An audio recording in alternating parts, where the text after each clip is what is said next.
Bonjour à tous et bienvenue pour notre matinale. Ce matin, je vous invite à la lecture de Matthieu 14, versets 14 à 20. Jésus vit une grande multitude de gens, il fut ému de compassion pour eux et il guérit leurs malades. Comme il se faisait tard, ses disciples vinrent le trouver et lui dirent « Ce lieu est désert et l'heure est déjà avancée.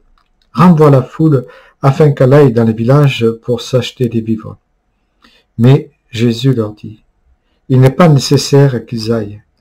Donnez-leur vous-même à manger. » Il leur répondit, « Nous n'avons là que 5 pains et 2 poissons. » Et il leur dit, « Apportez-les-moi ici. » Alors, après avoir commandé que la multitude s'assit sur l'herbe, il prit les 5 pains et les 2 poissons, levant les yeux au ciel, et rendit grâce.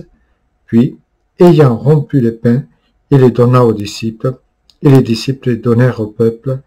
Tous mangèrent et furent rassasiés, et on emporta 12 paniers des morceaux qui restaient. Voilà un très beau texte de Matthieu 14. Les disciples sont là face à une foule affamée, foule fatiguée, et ils demandent à Jésus de les renvoyer chez eux. Mais Jésus les prend à contre-pied et leur dit « Donnez-leur vous-même à manger ». Et on voit très bien que le Seigneur va utiliser les disciples pour distribuer le pain.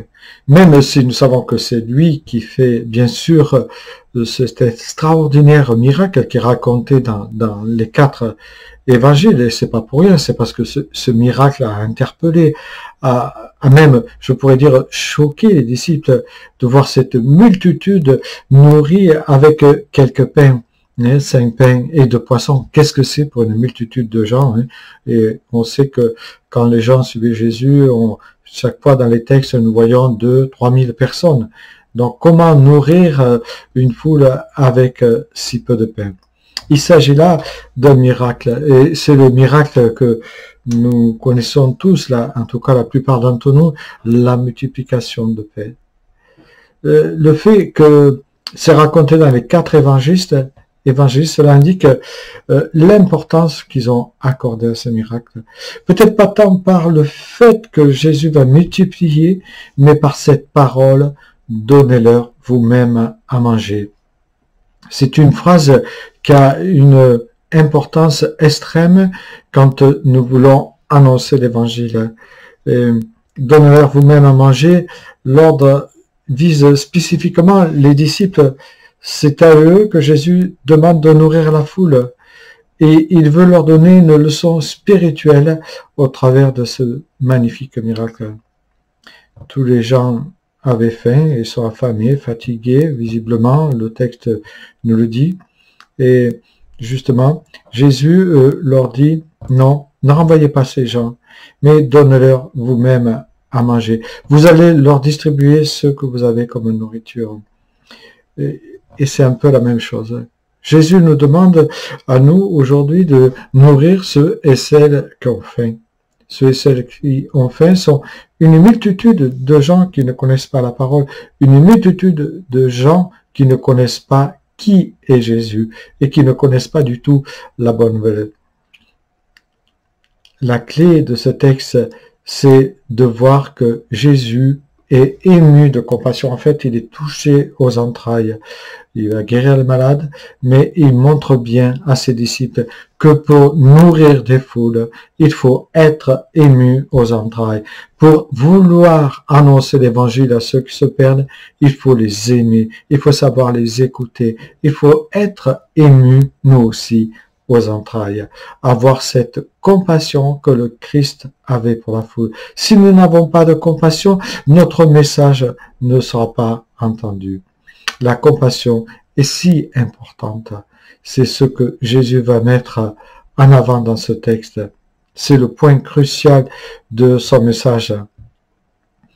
Et on voit très bien que Jésus parle, si quelqu'un a soif, qu'il vienne à moi et qu'il boive. Celui qui croit en moi, des fleuves d'eau vive couleront de son sein, comme dit l'Écriture. Et en fait, on peut comprendre que le croyant est appelé à devenir une fontaine d'eau vive. Le croyant, nous dit aussi le psaume 23, tu induis ma coupe et ma coupe déborde. En fait, nous devenons une source pour ceux et celles qui ont faim et soif de la parole. À cet effet, Jésus voudrait que ses disciples s'identifient à cette foule qui est dans, on pourrait dire, dans l'incertitude de savoir ce qu'ils vont manger. Et pourtant, Jésus va montrer aux disciples que tout est possible quand on a la foi, tout est possible quand on a de la compassion. L'évangile peut transformer tous les hommes et toutes les femmes qui l'entendent. Jésus leur montre cette compassion. Et cela l'incita à montrer aux disciples la nécessité eux-mêmes d'exercer la compassion quand nous voulons annoncer l'évangile à nos contemporains. Jésus nous appelle aujourd'hui à faire de même. Il nous appelle, nous aussi, à nourrir cette foule. Nous avons ici une foule qui est immense devant nous. Peut-être que nous ne savons pas comment la nourrir, un peu comme les disciples, nous sommes dépourvus, mais avec Jésus, il nous donnera les paroles, les bons mots au bon moment, si nous sommes émus de compassion pour ceux et celles que nous allons annoncer l'évangile. Dans le monde entier, il y a une multitude d'affamés qui attendent que nous leur donnions à manger. Es-tu prêt à donner à manger à ceux et celles qui attendent cette nourriture? Il est facile de se sentir dépassé, un peu comme l'ont été les disciples face à cette multitude. Nous pouvons être dépassés par l'immensité de la tâche, dire « Mais Seigneur, moi je ne sais pas parler, je ne veux pas savoir quoi dire ». Le Seigneur nous dit qu'avec lui tout est possible. La preuve en est ce miracle immense qu'il a fait là, devant les disciples et qui nous l'ont rapporté. C'est pour nous montrer qu'avec Dieu, nous pouvons faire des exploits. Parce que si nous sommes émus de compassion, alors il peut nous donner cette puissance du Saint-Esprit pour annoncer avec force la bonne nouvelle de l'Évangile. Et alors, ne dites pas, je ne pourrai jamais nourrir ces personnes parce que je n'ai pas la capacité. Si vous n'avez pas la capacité, Dieu vous la donnera. Je vous en donne la certitude. Même si vous avez un sentiment d'impuissance, et si vous vous sentez paralysé face à cette tâche immense que Dieu veut vous confier, demandez-lui qu'il vous donne cette force. Demandez-lui qu'il vous enlève tout esprit de timidité pour annoncer l'évangile.